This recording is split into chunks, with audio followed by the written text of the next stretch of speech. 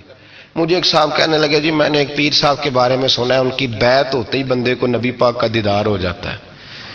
میں نے کہا ٹھہر جا ذرا، اس کو بھی کہہ بریک پہ پیر رکھے، بیعت کرتے ہی دیدار ہو جاتا ہے، یہ کچھ لوٹ سیل ہے، زندگی گزر جاتی ہے انسان کی، مر جاتا ہے، اور جس کو حضور کا دیدار ہو پھر بچ جائے، پھر قائم رہے، پھر اس کی زندگی نہ بدلے، پھر اس کا دنیا سے کوئی تعلق رہ جائے۔ یہ پوچھ ابو بکر صدیق سے جنہیں دیدار ہوا تھا، جب دیدار ہوا تو یار رہا ہے، باقی کوئی شے بھی نہیں رہی، پھر محبوب رہے اور کچھ بھی نہیں بچتا۔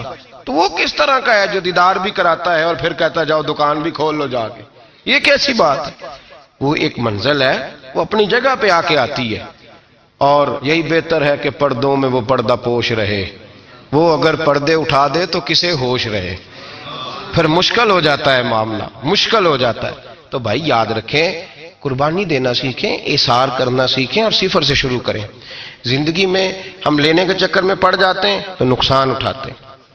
عقل کے گھوڑے کم دوڑائیں، محبت کے ساتھ عمل زیادہ کریں، دماغ کا استعمال کم کریں اور عمل زیادہ کریں، زیادہ عمل کریں، ورنہ شیطان تو نماز بھی نہیں پڑھنے دے گا، وہ تو کہے گا کہ جناب چلو ٹھیک ہے اللہ نے معافی کر دینا ہے نا، وہ تو کچھ بھی نہیں کرنے دے گا۔ دماغ کا استعمال کم کریں اور عمل زیادہ کریں، جد و جہد زیادہ کریں، اظہار کریں، قربانی کریں، اپنی زندگی میں کریں، کسی کے لیے کچھ اظہار کریں، کسی کو کچھ دیں۔ یہ جو ہم اولاد کے لیے قربانی دیتے ہیں نا، تو یہ قربانی نہیں ہوتی، یہ لالچ ہوتا ہے، یہ سودا ہے، پتہ ہے آپ کو، یہ سودا ہے۔ ہم بچپن میں ان کی خدمت کریں گے، یہ بڑھاپے میں ہماری خدمت کریں گے، تو یہ تو تجارت ہے، یہ کوئی اصول نہیں۔ میرے بچے بڑے ہو گئے تو مجھے خیر صلاح، یہ تجارت ہے بھائی، یہ تجارت ہے، یہ قربانی نہیں، تو تجارت ہے۔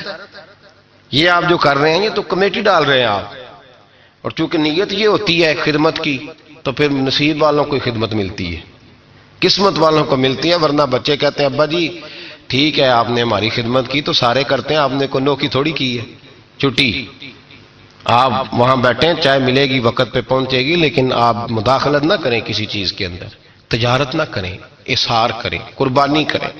ہمارے صوفیاء یہ کہتے ہیں اولاد سے بھی توقع نہ کرو خدمت کی، نہ توقع کرو، بس یہ کہو کہ میرا رب مجھے بڑھاپے، دیکھیں نا نبی پاک صلی اللہ علیہ وسلم نے دعا مانگی، اے اللہ ارذل العمر ہونے سے بچا، عمر کے اس حصے سے بچا جس میں دوسروں پر انسان بوجھ بن جاتا ہے، دعا مانگ۔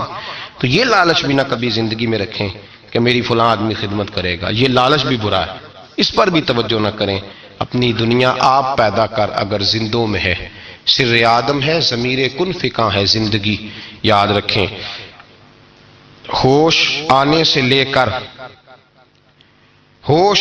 لے کر اپنا یہ ذہن بنا لیں کہ میں آج سے اپنے آپ کو خود چلاؤں گا، میں سایہ دوں گا، بھکاری مان کے کبھی کسی سے سہارا مانگوں گا نہیں، سہارا دیں، کسی کے لیے قربانی دیں، اظہار کریں، جد و جہد کریں۔ جو چیز آپ کے بس میں ہے وہ تو ہے، جو بس میں نہیں اس میں بھی کوشش کرنے کی آپ کوشش کریں، تگ و دو کریں، قربانی سے انسان سنور جاتا ہے، بن جاتا ہے۔ اللہ تبارک و تعالی ہمیں سنورنے اور بن جانے کی توفیق عطا فرمائے۔ اور میرے نبی پاک صلی اللہ تعالی علیہ وسلم نے فرمایا، میرے مومن کا معاملہ بڑا عجیب ہے، اللہ اسے نعمت دے تو یہ شکر کر کے اجر پا لیتا ہے، اور اگر اللہ تبارک و تعالی اس پر کوئی آزمائش ڈالے تو یہ صبر کر کے اجر پا لیتا ہے۔ اپنے تمام معاملات کو اپنے اللہ تبارک و تعالی کی جانب رکھا جائے۔ اگر اللہ تعالیٰ صحت دے، عافیت دے، تندرستی دے تو یہ اس کا کرم ہے۔ اگر کسی موقع پر وہ بیمار کر دے،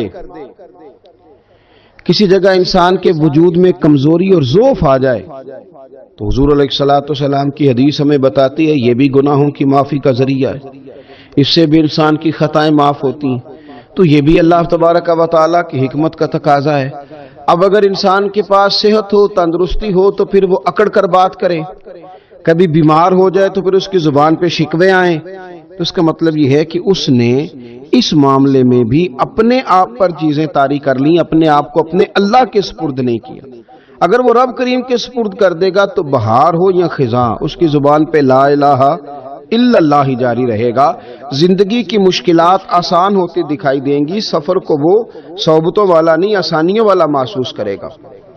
حضرت سیدنا ایوب علیہ نبینا علیہ الصلوۃ والسلام علیل ہو گئے، آپ کی اہلیہ نے آپ کی خدمت میں عرض کی، حضور آپ اللہ کے نبی ہیں، پیغمبر ہیں، 16 سال سے آپ بیمار ہیں، اللہ کی حضور دعا کریں وہ آپ کو شفا دے۔